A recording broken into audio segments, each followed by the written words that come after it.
नमस्कार दोस्तों, क्या आपने आजीवन कारावास के बारे में सुना? जी हाँ, इंडियन पीनल कोड की आईपीसी की धारा जो है 360, इसमें अगर आप किसी के ऊपर जानलेवा हमला करते हैं तो आपको हो जाती है उम्र कैद। मतलब गए आप तो अभी मैं बात करने जा रहा हूँ कि ऐसे वाकया की जो आपको चौंका देगा। आपने सुना तो होगा बहुत लोगों को उम्र कैद होती है, इसमें कौन सी नई बात है जो आप मुझे उम्र कैद पे ज्ञान दे रहे हैं। लेकिन बात है एक ऐसे मामले की जो कि उत्तर प्रदेश में घटा है।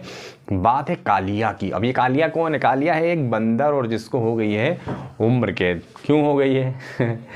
अभी यकीन नहीं हो रहा। उम्र कैद उसको इसलिए हो गई क्योंकि ये बंदर जो है थोड़ा सा शराबी है, कबाबी भी है। जी हाँ, चलिए शुरू करते हैं। हुआ क्या आखिर में?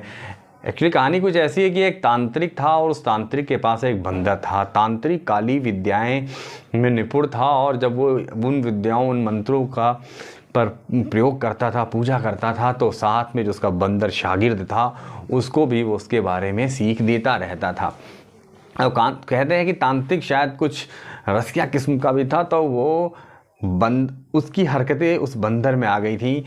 अब इस बंदर के साथ में क्या हुआ कि जब वो तांत्रिक मर गया तो वो बंदर अनाथ हो गया और वो दूसरे बंदरों के ग्रुप में शामिल होने के लिए जद्दोजहद करने लगा। लेकिन बंदरों में एक ग्रुप में एक वर्चस्व की लड़ाई चलती है, तो जो उस बंदर की स्वीकारता पे प्रश्न उठाने लगा और वो बंदर किसी भी बंदरों के ग्रुप में शामिल नहीं हो सका।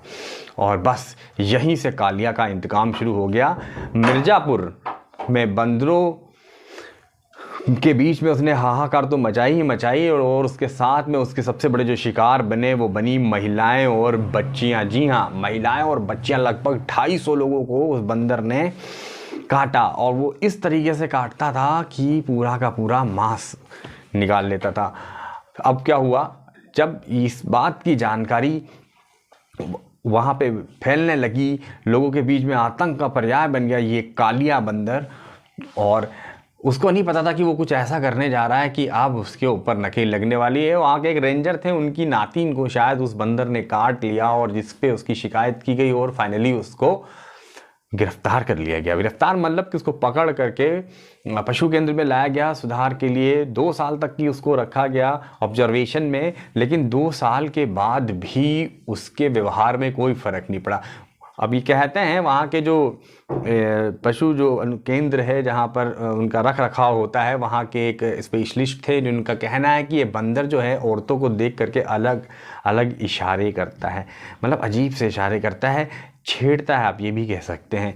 ये बंदर दारू भी पीता था, और ये बंदर नॉनवेज का भी शौकीन था। कहते हैं कि जब ये मिर्ज़ापुर में था, आवारा घूम रहा था, उस समय जब शराब की दुकानों पर ये जाया करता था, और कोई शराब अगर ख़रीद रहा है तो उनसे वो छीन करके शराब पी लिया करता था। जी हाँ, तो इसको 2 साल के ऑब्जर्वेशन में रखा गया और सोचा गया कि इसको बाद में जंगलों में छोड़ दिया जाएगा, लेकिन नहीं, कोई फ़र्क नहीं पड़ा। ये जो महिलाओं को देख करके वैसे ही कुछ इशारे करता था, बड़बड़ाता था, ऐसा लगता था कुछ मंत्र बोल रहा है। शायद वो तांत्रिक की कुछ बातें उसके अंदर आ गई थी। तो जब वन विभाग से इस बारे में बात की तो उन्होंने कहा कि ये बंदर अब आम जो आबादी है उसमें नहीं घूम सकता है, ये ह्यूमन के लिए ख़तरनाक है। तो फाइनली अब वो कानपुर के पशु केंद्र में आजीवन समय के लिए कैद हो गया है, उसको आजीवन कारावास हो गई है, आप ये कह सकते हैं।